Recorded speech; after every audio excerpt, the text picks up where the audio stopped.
Evening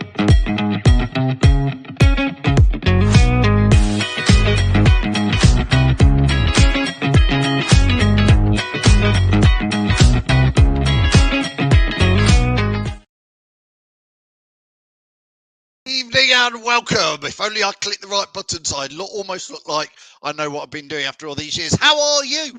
Thank goodness it's game week. We're back. It's Man City on Wednesday. Are you excited, or are you just like, please no, give us another week off? I'm excited for Wednesday. I don't know about you.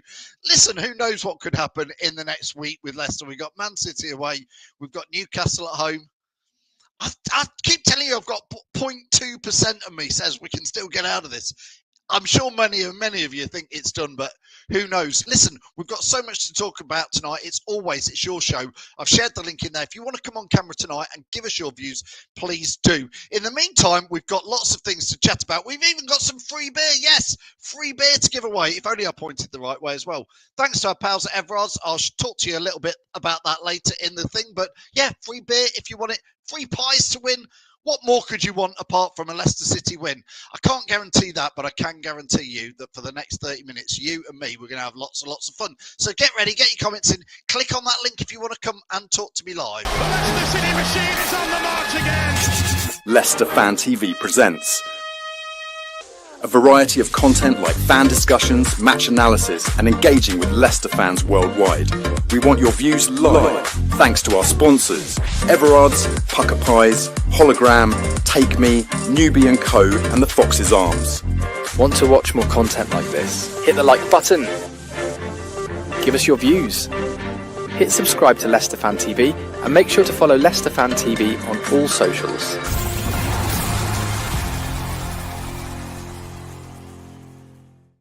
Yes, good evening and welcome. Thanks as ever to everybody who helps us bring Leicester Fan TV together.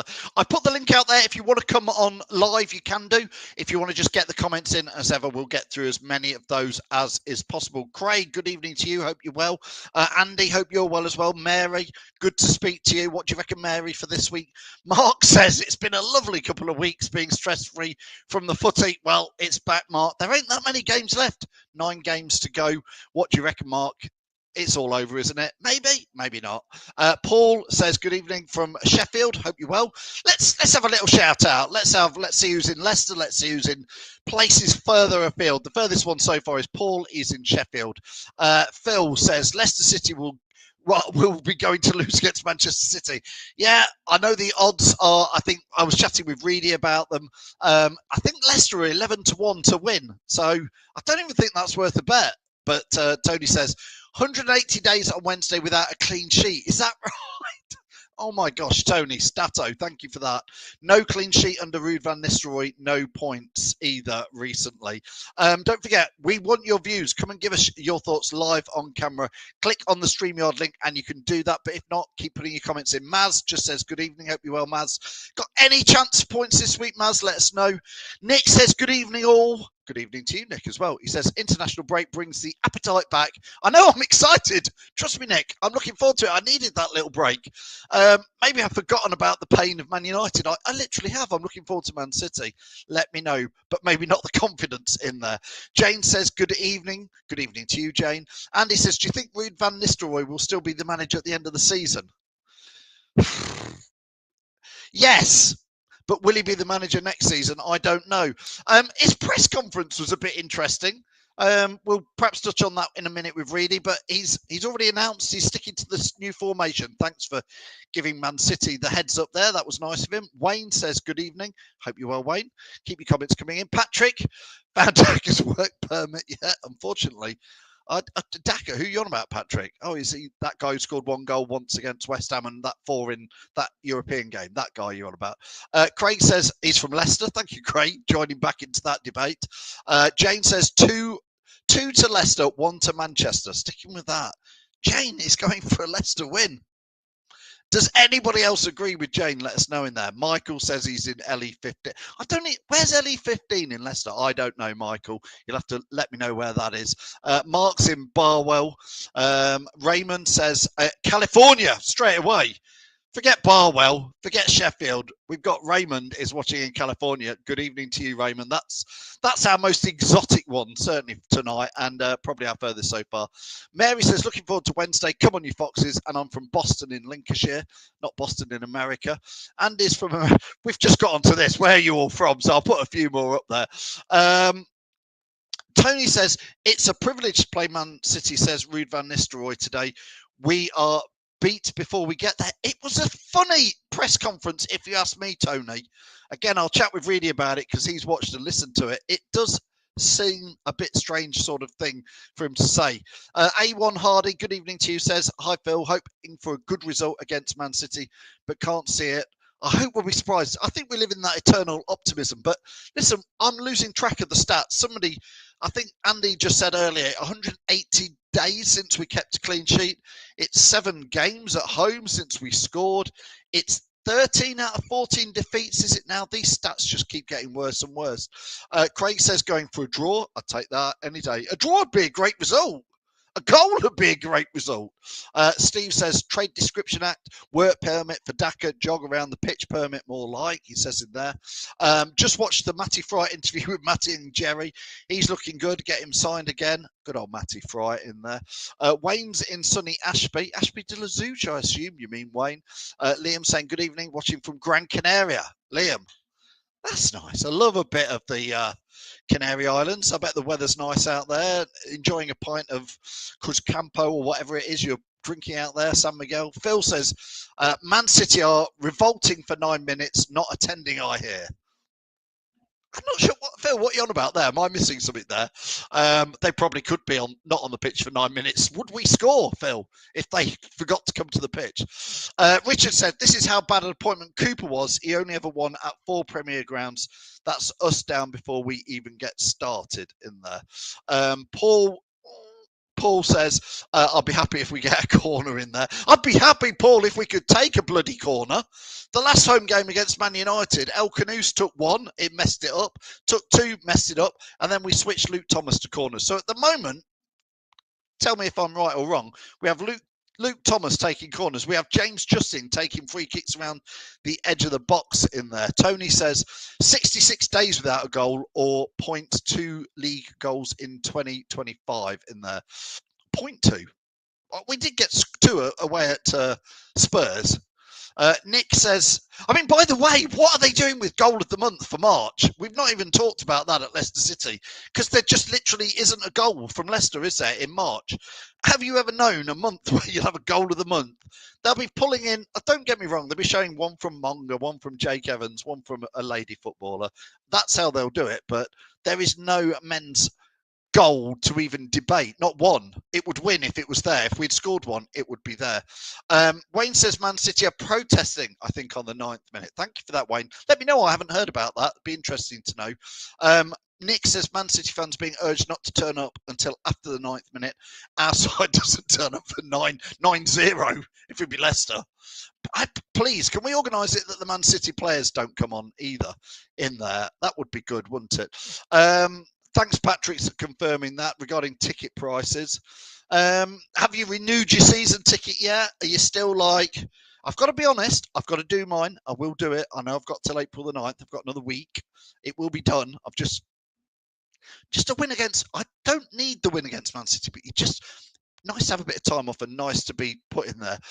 Andy says, can't remember when we get to clean sheet. I'm not laughing at that, Andy. I'm laughing at Patrick Hook's comment.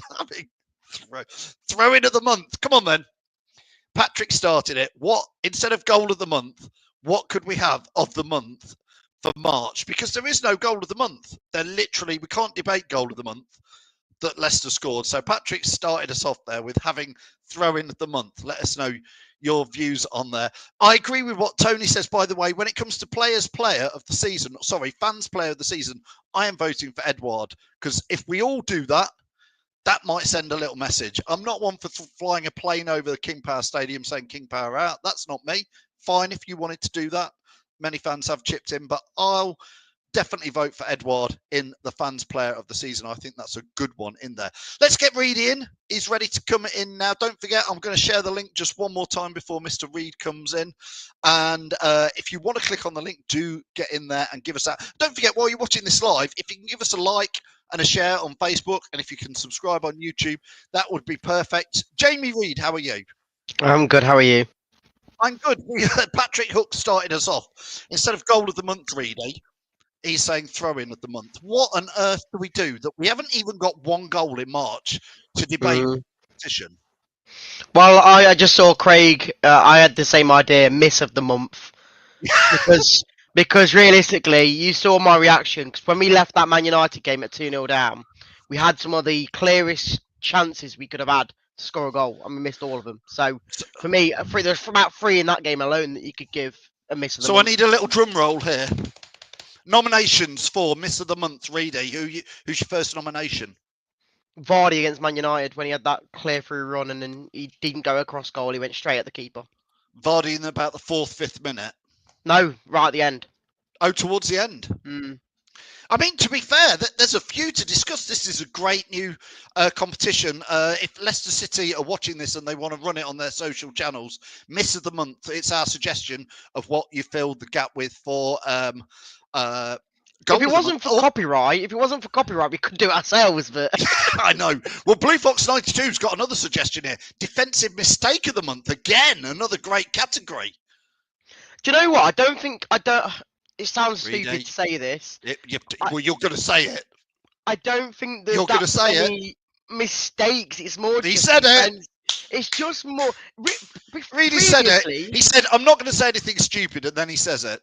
Previously, I would say previously, like the James Justin against Villa and all that.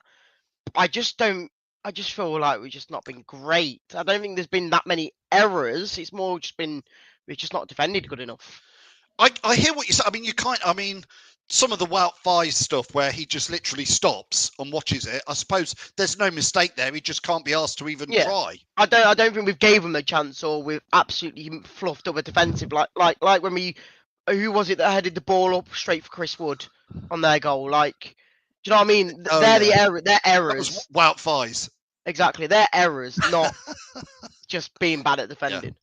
Yeah. Well, Wayne's chipped in and he says, "How about biggest loss of the month?" Biggest loss of the month. I mean, that's straightforward. That's 4-0 Brentford, isn't it? Yeah. It could be tomorrow. It could be on Wednesday. You never know. It could be. Robbie Savage, manager, promoted Macclesfield. Yeah, well done to Robbie Savage in there. He's done well. Just while we're on as well, I know a lot of you, Richie Collins is a big commentator with us, always comments on Monday shows for me. I've known Richie a long time, and Richie's been really, really poorly. So I know he's on the mend. We've been keeping tabs on what's going on. He has been very, very poorly. So if any of Richie or his family are watching, get well soon, mate, and come and see us at the next home game when you're back, because you will be back. Richie's about as Leicester City as you can come. And I will put in the comments now, Richie would be predicting a Leicester win 3-0 at Man City. You know what he's like. That's how blue-blooded Richie Collins is. So get well soon there. Save of the month, says Tony Smith. Plenty of them. Well, there's not been that many. I was going to say, I don't think there's been many saves. There's just been many picking the ball out the goal. Picking the ball out the back of the net. Oh, he bent down lovely. He bent down lovely to get that ball then. Did you see that out the back of the net?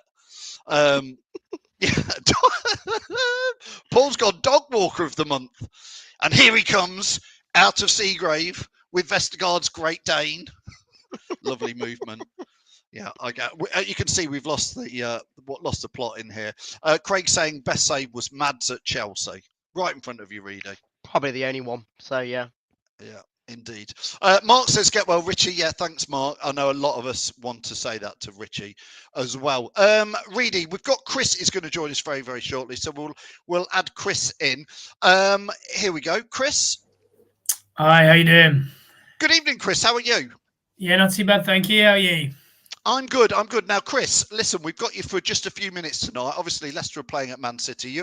You're a Leicester fan, but do you want to just talk us through what also you have got on your books, as to say it is?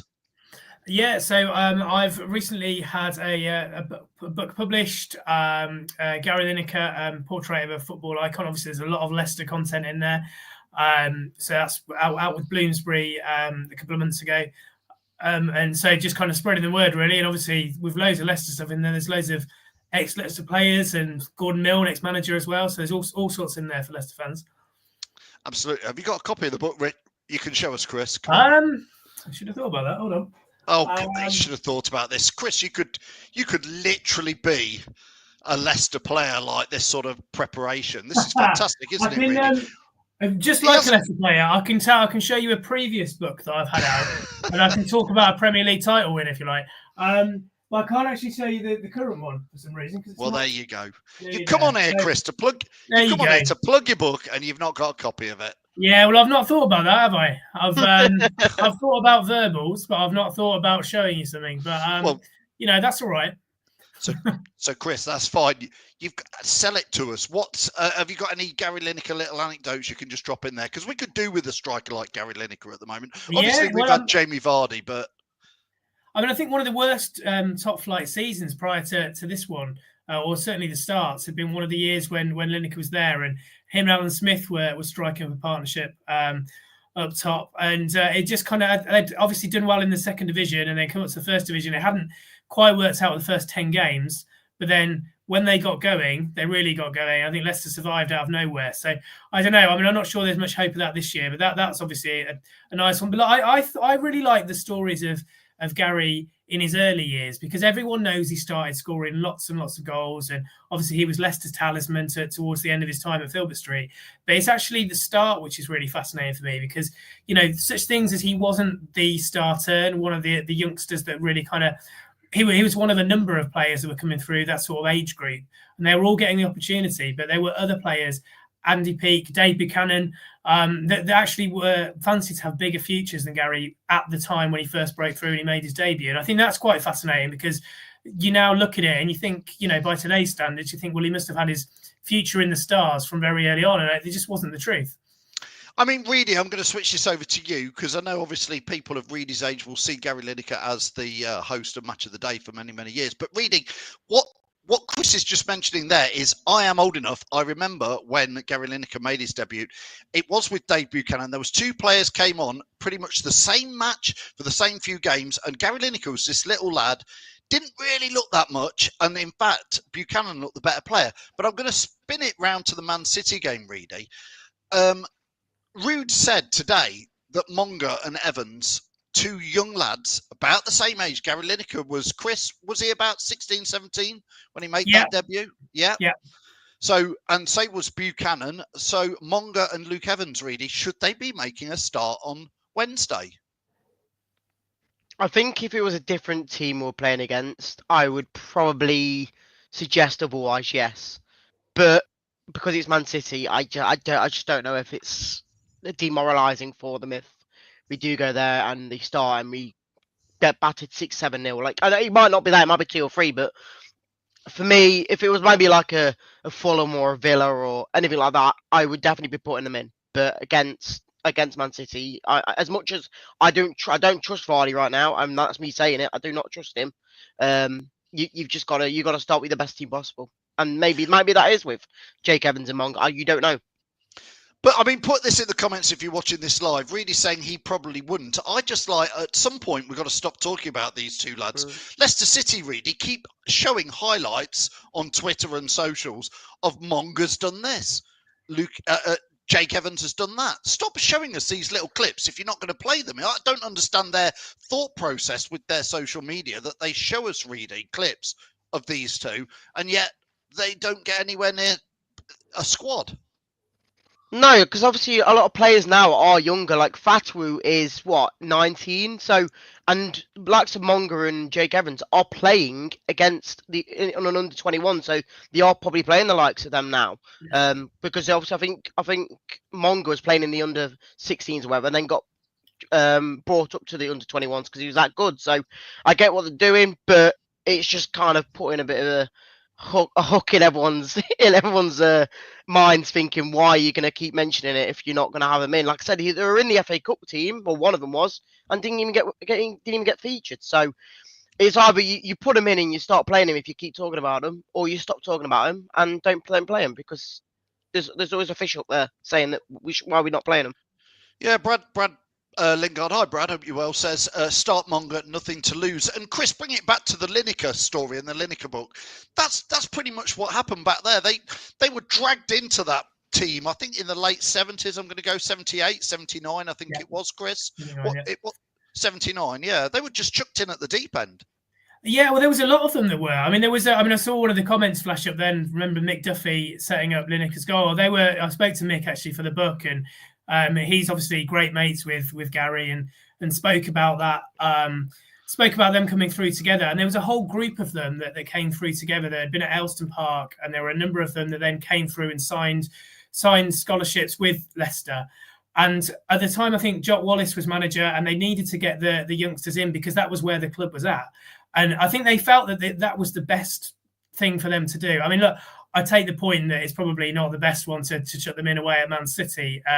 But I think, there is a point, and maybe it comes next year. Maybe it's thinking about next year about should these players come in, because obviously Lineker made a few appearances. I mean, he made his debut on New Year's Day and then wasn't in the squad again for a few matches, and they were kind of slowly brought in.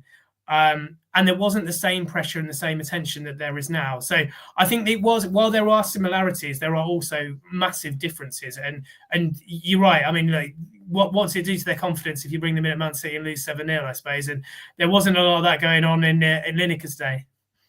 Yeah, indeed there. Chris says, remember the FA Cup v Watford? A few youngsters played. We won. First team has returned against Forest and we got stuffed. That was a couple of years ago Chris is talking about, I believe. Daniel saying, make the first team train at Beaver Drive and let the women train at Seagrave, make them earn their place. Again, bring it back to the Lineker era. It wasn't glamorous. I don't know if that's touched on at all in the book, but the way, yes, Chris, you're nodding. I mean, I remember them being forced to run up the sand hills at one lip. Yes, yeah, that was another Jock Wallace favourite. I think it's when he was manager at Rangers. I think he did that up in Scotland, and then that was something he brought down to Leicester as well. And I think actually that was one of the big things. Maybe they could do with a manager like Jock Wallace now, who kind of took no nonsense and wanted to make sure that people pulled their weight for the team. And I think that his approach like that with the youngsters really worked, because he was kind of very.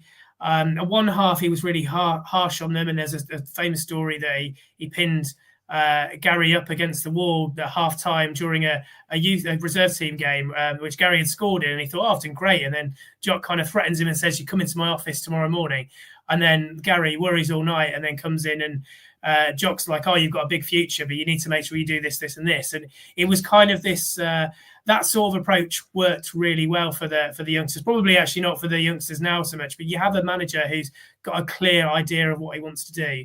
And I think that really worked back then. And that's how they turned around. I mean, from struggling in the second division when these youngsters started coming through in the late 70s to actually building up and then getting promoted to the first division. And while they went down and went back up again, it was a gradual building process. And a lot of these players who came through at that time proved to be the future of the club. And I suppose that there are certain parallels here, that there are players that have got big futures. Then at some point, I suppose you've got to bring them in and give them a chance. Chris, thanks so much for joining us. I'm going to let you go very, very shortly. So we'll just finish off about this week's game against Man City. Just give us another name check and plug of your book and let people know where they can find it. So yeah, it's Gary Lineker, a portrait of a football icon. It's in, I think the term is all good bookshops. I think you go to Waterstones, anywhere like that, there are copies around. And I think from a Leicester point of view, like I say, there's lots of Leicester stuff in there. There's, talking about his early years, Leicester Market, but Elston Road as well, and kind of playing at Beaver Drive as a youngster as well. But then talking to the likes, let's say, Andy Peake, Mick Duffy, Alan Smith, Gordon Milne, Kevin McDonald, there's all sorts of Leicester voices. And I think in some ways, my dad's a big Leicester fan, and around that sort of age that he was going to Filbert Street. And I think that if nothing else, it's a great walk down memory lane. And actually, for the people who don't know, it reveals Lineker's story as more than just that face on TV as well. So I think it kind of hits both sides of that story. So I would say there's a lot there to enjoy from a Leicester perspective.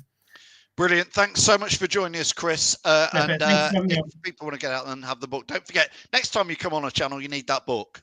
I'll remember that. Well, look, it gives a good reason for people to go and search it, because then they can go and look at the cover, right? Indeed, it does. Thanks so much for joining us, Chris. We'll see you soon. Thank you. Thank you. Reedy, that's good. I know that's all before your time, but managers just can't act like that now. I hear what Chris is saying. I just want to touch, because you watched and listened to some of Ruud's press conference today, didn't you? And again, we touched on it earlier today. It seemed a bit strange, if you ask me, to be saying some of the stuff. Just pick out some of the highlights that he said. So he initially said about Ricardo being back in training, which, again, we thought was the case against Man United, but then he wasn't even in the team.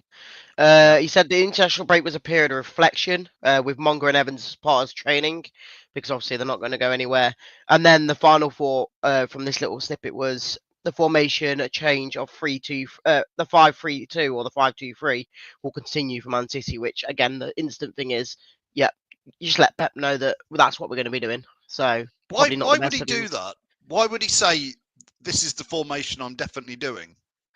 I don't know. He was basically saying that, like, I think he said about, a team doesn't change formation every different game, so we're going to stick with it and improve on what we've got with it. But again, I hate being open and saying about what we're going to do, because then they just know that it's like Chelsea. Enzo was annoyed that we changed systems up. Once we were losing 12 on the bounce, we changed it up to a farther back, and he was annoyed with it. I get the point of it, but you've got to do something to change it up. You can't just let the opponents know what you're going to do. I mean, really, I agree with you, because it's kind of like we were, as fans, we were saying change from 4 at the back, play 5 at the back to shore things up. But again, I'll be the first person as a fan to go, well, that ain't worked either. You know, so maybe that 5 at the back isn't going to work. Maybe you are going to have to change it around again. For me, I think the 5 at the back is better, but I just think he can't have Soumare and Ndidi. He can't have 2 central defensive midfielders, because he's got 5, he's got 2, he's got a keeper, he's got 8 players, just like effectively playing within 30 yards of our own goal line. And I also think, Reedy, I know you don't agree with me on this, but I think you've got to stop passing it out from the back like this. You've got to change the formation again and stop doing the same. He's done plan A, which was 4 at the back and passing out. That didn't work. Now he's gone to plan B, which is 5 at the back, and now he's just saying, well, I'm sticking with that. Yeah, I will agree in the sense if we do still pass around the back, but I do think we have changed parts from earlier this season to now, in the fact of we do hoof the ball up a bit more and maybe a bit too much in being a bit more forceful with it, instead of trying to do something a bit more technical with it. But yeah, it's hard, because I like this sort of football, and yes, it's been awful football. So you like awful football? That's what you've just said, Reedy. No, I like the tactical side of passing and whatnot in the football game, but well, so do I. But we the way can't we're do playing. that. No, not with the team we've got. No, but again, so that's why. It. But it's a philosophy that managers have. They don't just. I know, switch but it if because you're it doesn't not work. if you're not good at it, then stop doing it and do something else that you might be better at. I guess, but then that's probably where you change the manager, because I don't like Enzo last year. He didn't change it even if we were losing, because he had his mindset on this is how we're playing. Like Southampton at the start of the season, they got rid of Russell Martin because all he wanted to do was play that same way. And maybe if they were playing well, they still didn't get the results, which again, you might have to get rid of the manager and change that up. But I feel like that's what we had with Steve Cooper. And like myself, I don't think people were happy with that football. So it's you can't be happy with one and not happy with the other. It's an in between. Yeah, I mean, just Enzo last year had the most expensive squad ever assembled in the Championship. So to carry on playing football in that league with that squad was probably the right thing to do. This year, again, getting back into old debates about Cooper, but he was getting points on the board at least. I just don't understand why you announce on a Monday, I'm going to play 5 at the back on Wednesday. There you go. Well, you could be saying that. You could say it and then change it. Will he? Probably not, but No, I agree. But this is maybe where he's not that high level of a manager compared to like managers that have been in the league for years and years and years. And the fact of you don't just announce that this is what we're doing. Like I don't know. You never know. I think most teams that go to Man City, unless you're like Forest at the moment or someone like that, I'm sure they would be going more defensive than anything else because they know what sort of issues Man City can give you. So most teams probably would be doing the same as us. It's just about doing what you can with that far the back that can make a difference. Yeah, I mean, A1 Hardy says here, and this is what I think, we're just not good at passing the ball around enough and that pace. And that's why I say change it. We've got 9 games left. Most 99% of fans think it's done, more than that probably. So change it. I'll ask this to you really in a minute, but if you're watching this live, put in the comments, does anybody think we can get a point or 3 points at Man City if we play the same sort of 11 players in the same sort of formation that we played against Man City, Chelsea, these games? Because the answer is really, if you keep doing the same thing, you're going to keep getting the same results. Wednesday will be just, do we lose by 2, 3, 4, 5, 6 goals? But if we tried something different, and if you went, well, I am going to mix it up, I am going to take Soumare out the side, I am taking Vardy and Daka out the side, I am putting maybe Mavadidi in, I am going to put Winks in, Buenotti, Monga, Jake Evans, and I'm gonna have a little bit of a go, because for 60 minutes, the worst that could happen is we're 3-4-0 down, but that can happen whatever. Hey, I'm going to this game on Wednesday, and the only reason I'm going is a bit of hope. Like I went to that Spurs game a couple of weeks back, or even a couple of months back now, and we never expected to get anything. And there was always hope, and we got something. At Like I say, Spurs, if you I can mean, get, they were in a mess, but oh yeah. no, I agree. But if you go to the Etihad and get a shock win, then that would be an amazing away day. And again, I can't see it, but as long as we have a go and like people say, just put a performance in and fight, even if you lose 3 or 4-0, and you've stopped about 3 or 4 goals going in, I wouldn't care. But it's more the fact of, for me, it's the goal scoring. You just can't score a goal. If you get that goal, then there's a bit of confidence back into you. But at the moment, we don't even look like we're going to score. So why would we even have any hope to go and get a result, because we haven't scored? That's the issue. Sick of life. I hope you're all right, mate. Says the squad needed massive investment. He probably sums up how we all feel at being a Leicester fan at the moment. But FFP isn't set up to help clubs like Leicester in having any ambition. Understand that to an extent, but we could have bust it and gone through it. Scooby says club never moved from the minute we come up with players in there. Tony says here, and again, I'm a bit like this really rude, is I've never known a manager, not just at Leicester. I think if you'd looked at a manager at any other club in the Premier League this season and said he's just took 3 points from 42, i.e. he's lost 13, no draws, and he would still be there. I still struggle to know how you as a fan want him to carry on, apart from, well, I think I'll let you say it, but I get it for next season. Yeah, That's admitting defeat. It is, but in a way, like right now, even if you did it a couple of games ago, the teams we had Chelsea, we had Man United, then we've got Liverpool, we've got Man City, we've got Newcastle. I think if you changed it before then, I think you would still probably have the same results with the players you've got. I think if you wanted to bring a new manager in, he'd need a pre-season to get that team going. And because we had Steve Cooper who brought his players in, and then Rude came with the players he got given, in the fact of, yes, he has been playing AU and Bobby Reed, but he hasn't really got anyone else that is playing that well. So it's difficult, and I am probably really bonkers for wanting him in the Championship. But from what I saw and witnessed last season, with, I would say, maybe a little bit lower quality team than we did last season, without we probably will have without Vardy and with no Dewsbury Hall. I still think the quality's there in that team, and I like you said, most managers probably would have brought us up anyway. So why can't Rude do that in a lower league? I think he'd be good enough for it. But right now, I can't see a reason to change him in the fact of it's too late. in my opinion.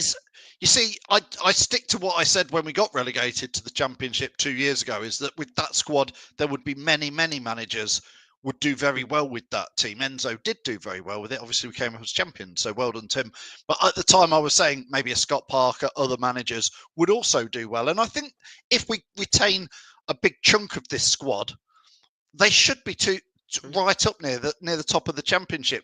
You've got to look. Players like Akoli may not be that good at Premier League level, or Koulibaly, but they will be far too good for many Championship sides. And to that extent, really, I do agree.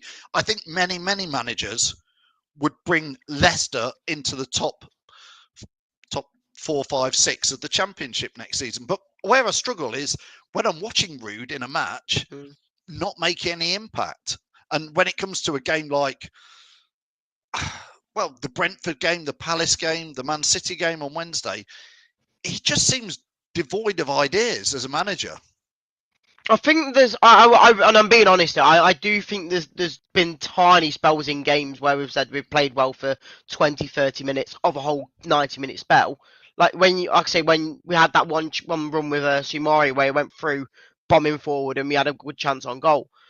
We have these little moments of quite good football, but then we just have dross football as well because our players just aren't good enough to pass a ball or just make mistakes and give it away again. It's so hard to watch because I can see what I think Ruud wants to play, but I firstly don't think the players are good enough for it, and second of all, they're just playing against way better players than a lot of the teams and a lot of the players we've got. So it's just hard. Like I say, if Rodri was playing for Man City, our midfielder's got no hope. So Tony says 2 goals in 3 months. How can you justify keeping him? I'm justifying, like, I think it's too late to bring anyone else in. I guess you could do it, but in my opinion, first of all, you pay money out to get rid of him, and then second of all, if you bring someone in, are they coming in just for the rest of the season, or are you going to have them in the rest for next season as well? I don't know, and that's where my mind is on keeping Ruud and just not spending money to get him out. Because you could change it. You could change it. And then Sean Dyche comes in, we get relegated. Yeah. And then he could bring us up. You never know. You could. But yeah. I don't know. Listen, really, look, Sick of Life. I mentioned his name earlier and said, well, that's how we all feel. He says, I work for Leicester City and it's a huge honour. I'm disappointed the players don't think it was. Now, I find this interesting, really, because Sick of Life, that is not his real name. Is that Jamie Vardy giving us some insider? He's thought, I'm going to create a fake YouTube name. Is it you, Vardy? Who is it? Is it Ruud? So if you're watching this live, it could be Rudkin. Who is this mystery person who works at Leicester City? They go on to say, we might as well play the tea lady. At least she might put a tackle in. So we know they know the tea lady at Seagrave. Could be a footballer. You don't know. It could be. I'll put in the comments, who do you think Sick of Life is?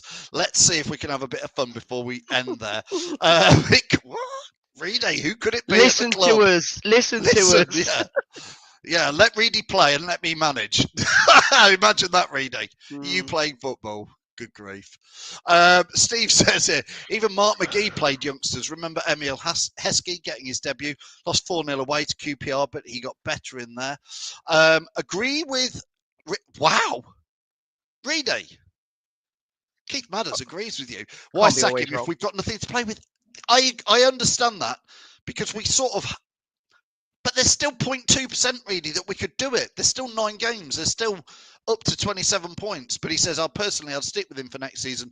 But if we do sack him next season, then understandable. If he does stay, Reedy, we've had this debate. If he does stay at Leicester for the Championship, subject to us going down, etc.,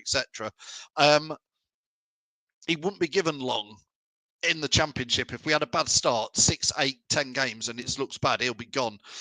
Paul says here, it's Vestergaard's dog. Sick of Life is Vestergaard's dog. You might be sick of Vestergaard having to travel from London every day. It's a long time for his dog to sit in the back of the car, isn't it? Yeah. Dave's coming back to what instead of the goal of the month, what could it be? I got my knees dirty in tackle of the month. Dave, there's going to be nobody entered for that either. No. Nobody's got dirty and put We the just tackle in. let him walk through us. Yeah. Yeah, I do. Mark's just told me to shut up. He says, "No, Phil, we're done." I would. I think I'm resigned to saying that we are in the Championship now, but until it's mathematically impossible, then like that's why I'm still going to games, just in the shock side of us that we're actually going to get a result. I don't think we will, but it is what it is. I think we're scared sick of life off. He's not putting any more comments in now. He's realised that we've unmasked. We found him. Jamie Vardy or Rudkin. It's one of the two from Leicester City. Knows the tea lady. Come on, who is that? We want to know who it is. Tony says we could be 13 points behind Wolves tomorrow with goal difference. They are playing tomorrow night, aren't they? Really? Do you know who they play? I'll be checking right now, just so he's going to check that. I might even not want to go after seeing who they've got. I don't know. Well, I get it. If they win tomorrow and they're 13 points on that goal difference, it is going to be really, really scary. Wolves are at home to West Ham. Are they? even if it's a draw, it just makes it even harder. It's got to be a loss. That is it. Yeah. It's got to be a loss. Again, Nick, I agree with what Nick says. Nick says here, Ruud van Nistelrooy shows very little passion on the touchline. Have you ever seen him show any anger when things go wrong? Maresca, Ranieri and managers like Pep show their frustrations. Ruud, nah. I must admit, Ruud... But does it matter if your manager... I know it shows expression and emotion, but some managers probably maybe aren't just...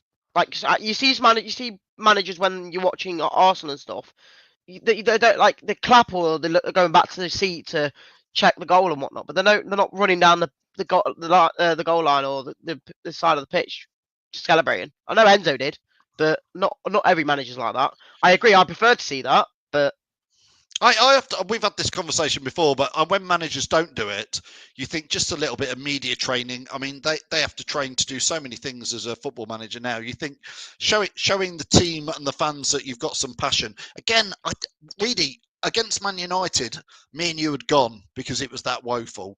But I've seen photos. Chances.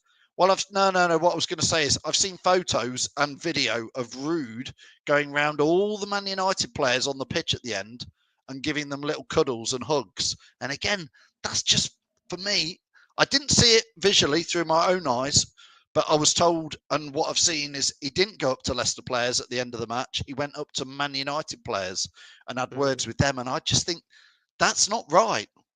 Well, we did that when I saw him do it when they were at the Old Trafford game, the last game at the Old Trafford. He was doing it there when he walked in the ground. So, but that's not right, really, is it? After you've just lost 3-0 at home. Especially when you left them to go manage someone else, no.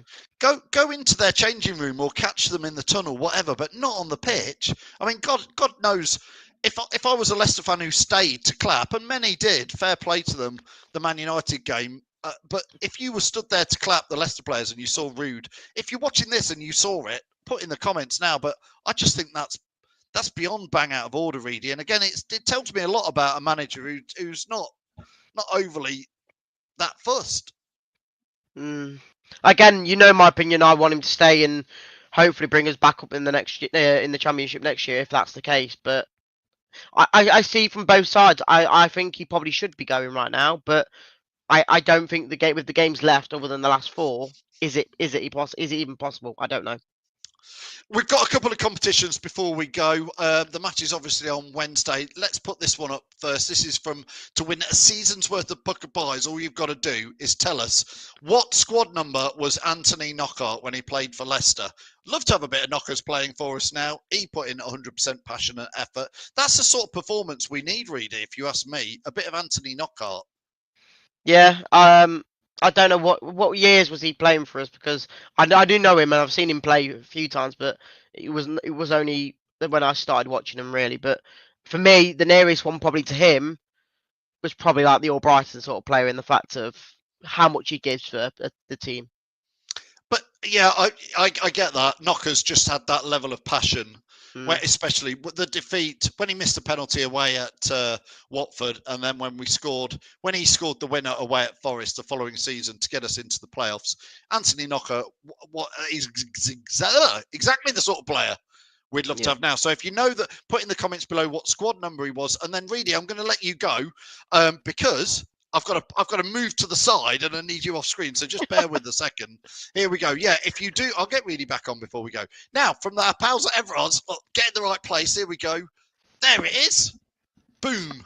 If you want a free pint from Everard's, literally, I know it's no April Fool's because literally from the first, second and third, if you fancy a free pint, just go down here to everards.co.uk/free pint.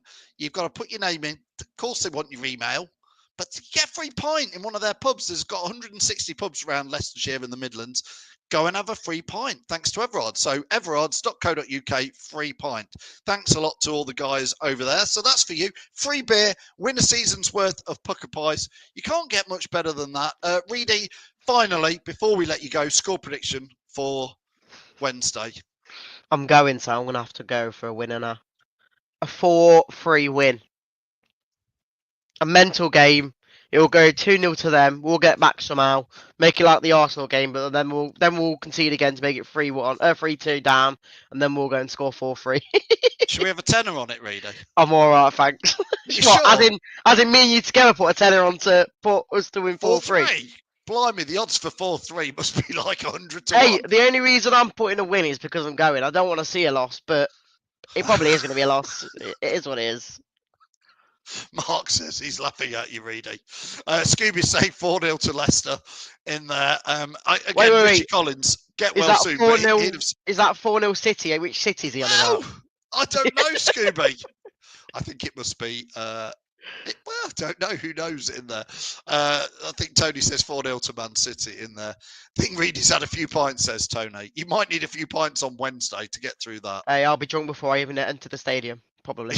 Then again, I've got work the next day now, so I can't. You best be all right for work. Clibbo, where were you tonight, Clibbo? He says 3-0, so thanks for that. Craig saying a draw 1-1.